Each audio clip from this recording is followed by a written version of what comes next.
મહેસાણામાં કડીના અલદેસણ રોડ પર ગૌવંશની હત્યાનો બનાવ સામે આવ્યો છે। ધારાસભ્ય રાજેન્દ્રભાઈ ચાવડા પહોંચ્યા હતા ઘટના સ્થળે। અલદેસણ અને કડી વચ્ચેના ખેતરોમાં 3 ગાયોની નિર્મમ હત્યા કરવામાં આવી હતી। રાત્રે ગ્રામજનો જોઈ જતા આરોપીઓ રિક્ષા મૂકીને ફરાર થઈ ગયા હતા।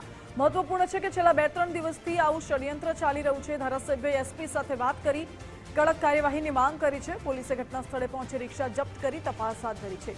આરોપીઓને ઝડપી કડક સજા અપાવવા માટે ધારાસભ્યએ ખાતરી આપી।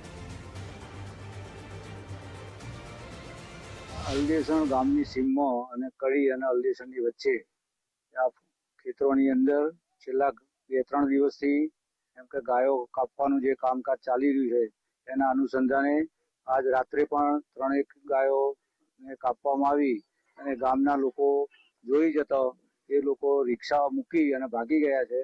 એટલે પોલીસે પણ એની કાર્યવાહી કરી છે અને પોલીસને પણ હું કહું છું અને એસપીને પણ સાથે ચર્ચા કરી અને આ ગુનેગારો જેમ બને તેમ ઝડપથી પકડાઈ જાય અને એમને સજા થાય એ માટેના પ્રયત્નો પૂરેપૂરા કરવામાં આવશે।